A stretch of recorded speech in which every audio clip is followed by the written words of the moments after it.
WBC की बात करें तो इस डब्ल्यूबीसी को व्हाइट ब्लड सेल कहा जाता है या इसे ल्यूकोसाइट भी कहा जाता है।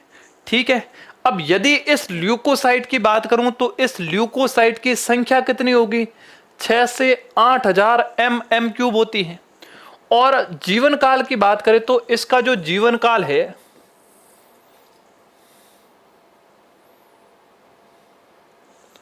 इसका जीवन काल जो है वो जीवन काल आपके होता है लगभग 4 से 20 दिन का। हाईएस्ट 20 दिन तक ये जीवित रहती है। ठीक है, अब इसके बाद यदि मैं बात करूं तो ये आरबीसी जो है, ये डब्ल्यूबीसी जो है, इसका मेनली कार्य क्या होगा भी? इसका मेन कार्य होता है प्रतिरक्षा का। शरीर की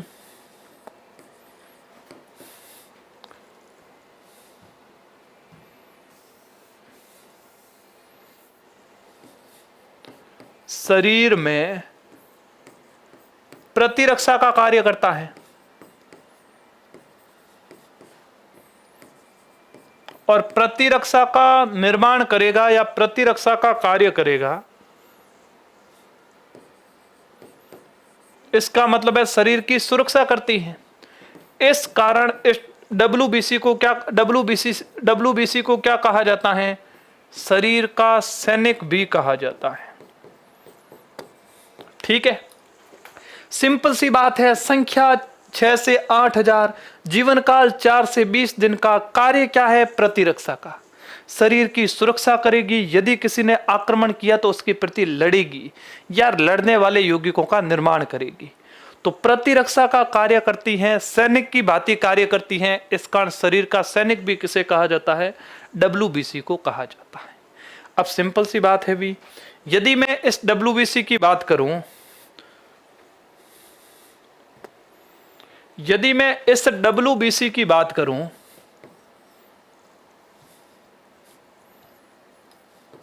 डब्ल्यूबीसी, तो या तो इसकी संख्या मान के चलो शरीर में कम हो गई, इसकी शरीर में यदि कमी हो जाएगी तो क्या होगा? शरीर में वृद्धि हो जाएगी तो क्या होगा? और शरीर के अंदर इसकी संख्या यदि लाखों में हो जाए तो क्या होगा?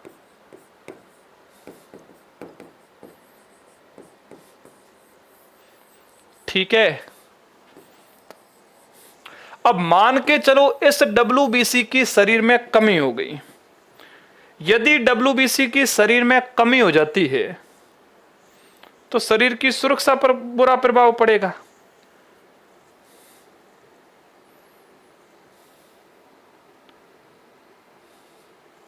मान के चलो शरीर के अंदर इसकी कमी हो गई, कमी हो जाएगी तो इसे कहा जाता है ल्यूकोपीनिया।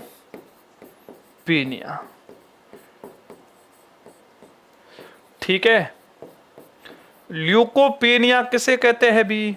तो शरीर के अंदर यदि अपने डब्ल्यूबीसी की कमी हो जाती है तो उसे क्या कहा जाता है? ल्यूकोपीनिया। यदि डब्ल्यूबीसी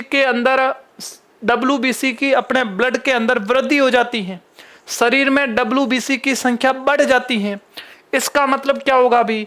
तो उसे कहा जाता है ल्यूकोसाइट। और ये ल्यूकोसाइट वाली अवस्था कब आएगी भी? ये अवस्था कब आती है रे? अपने शरीर में डब्ल्यूबीसी प्रतिरक्षा का कार्य करती है। मान के चलो डब्ल्यूबीसी को कई दिक्कत लगी, शरीर के अंदर कोई संक्रमण हो गया है, शरीर में एलर्जी हो गई है, तो उस समय इसकी संख्या बढ़ेगी। शरीर में कोई बाहर से सूक्ष्म जीव आया है तो इसकी संख्या बढ़ेगी उससे लड़ने के लिए, और बढ़ेगी तो शरीर में बहुत सारी प्रक्रियाएं होगी।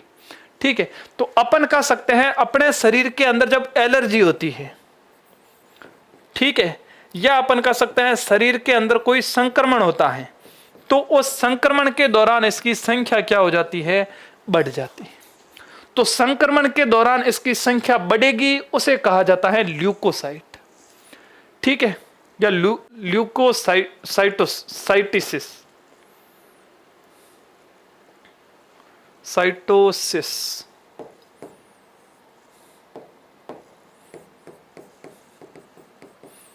ठीक है, ल्यूकोसाइटोसिस कहा जाता है।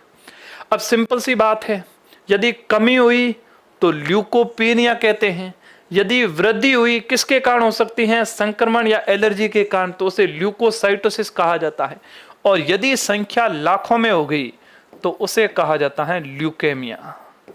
और ल्यूकेमिया का मतलब क्या है भी, इसका मतलब है उस व्यक्ति को क्या हो गया है, ब्लड कैंसर।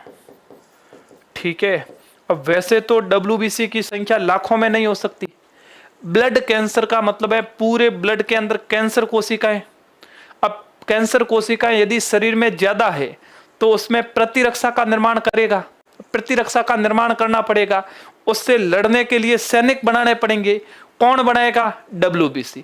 तो उस समय WBC की संख्या बहुत ज्यादा बढ़ जाती है, लाखों में हो जाती है, बहुत ज्यादा हो जाती हैं लाखों में। जब WBC बढ़ती हैं तो अपन मानते हैं कि व्यक्ति को क्या हो गया है, ब्लड कैंसर हो गया है। और उस अवस्था को क्या कहा जाता है, ल्यूकेमिया कहा जाता है। इस WBC की संख्या में कमी हो जाए, ल्यूकोपीनिया, नॉर्मल वृद्धि होती है ल्यूकोसाइटोसिस, और लाखों में होती है तो ल्यूकेमिया।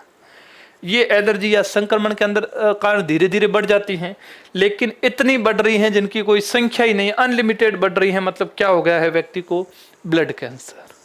ठीक है, अब देखो भी, इसके अलावा यदि अपन WBC की बात करें तो कितने प्रकार की होती है भी।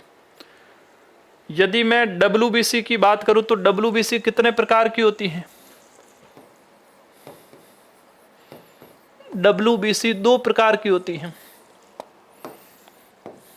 एक तो होती है ग्रेनुलोसाइट,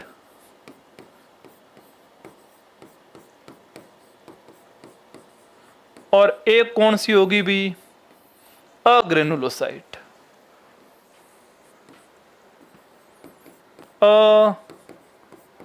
अग्रेनुलोसाइट, ठीक है। एक तो होगी ग्रेनुलोसाइट और दूसरी होगी अग्रेनुलोसाइट। दोनों में सबसे पहले तो मैं अंतर की बात करूं तो अंतर, एक तो अपन कर सकते हैं कोशिका द्रव्य देखेंगे इसका, ठीक है, और दूसरा इसका केंद्रक। इसके अंदर भी अंतर में तो अपन सबसे पहले देख लेंगे इसका कोशिका द्रव्य कैसा है और इसका केंद्रक कैसा है। देखो, WBC को 2 भागों में डिवाइड कर सकते हैं, ग्रेनुलोसाइट, अग्रेनुलोसाइट। ग्रेनुलोसाइट का मतलब है इसका कोशिका द्रव्य जो है उसमें कण उपस्थित होंगे, और केंद्रक जो है वो पिंडकीय होता है। पिंडकीय का मतलब क्या है भी, ऐसा पिंडक के रूप में, ये केंद्रक ऐसा पिंडक के रूप में। वैसे तो सामान्य केंद्रक ऐसा होता है, लेकिन ऐसे 2 पिंड भी हो सकते हैं, 3 पिंड भी हो सकते हैं, अलग बहुत ज्यादा पिंड भी हो सकते हैं। तो यदि केंद्रक पिंडकीय होता है और उसकी कोशिका द्रव्य के अंदर कण उपस्थित होते हैं तो वो तो क्या है, ग्रेनुलोसाइट। और कोशिका द्रव्य और केंद्रक दोनों यदि सामान्य है तो वो क्या है, WBC, अग्रेनुलोसाइट। ठीक है, तो WBC को 2 भागों में डिवाइड किया गया है, ग्रेनुलोसाइट और अग्रेनुलोसाइट। यदि ग्रेनुलोसाइट की बात करें तो ये 3 प्रकार की होती हैं। कौन कौन सी है भी, यदि मैं ग्रेनुलोसाइट की बात करूं तो ये भी 3 प्रकार की होगी। कौन कौन सी, एक तो होती है इसिनोफिल, या पहला आप लिख लो न्यूट्रोफिल,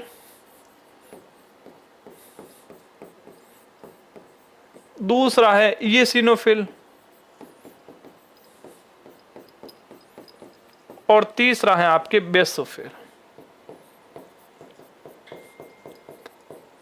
अब सिंपल सी बात है, चाहे न्यूट्रोफिल हो, चाहे इयोसिनोफिल हो, चाहे बेसोफिल हो, तीनों के अंदर जो है कोशिका द्रव्य के अंदर, तीनों के कोशिका द्रव्य में कण उपस्थित होंगे। तीनों का केंद्रक कैसा होगा, पिंडकीय।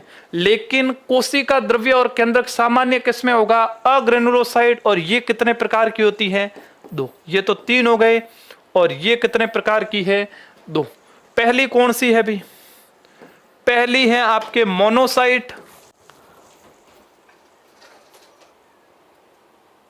पहली है आपके मोनोसाइट, और दूसरी है आपके लिम्फोसाइट।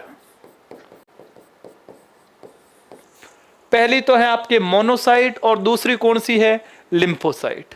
अब इनके यदि परसेंटेज की बात करें तो सर्वाधिक मात्रा में तो न्यूट्रोफिल पाई जाती है। अब न्यूट्रोफिल लगभग 60 से 65% पाई जाती हैं। इयोसिनोफिल 2 से 3% इयोसिनोफिल भी होती हैं।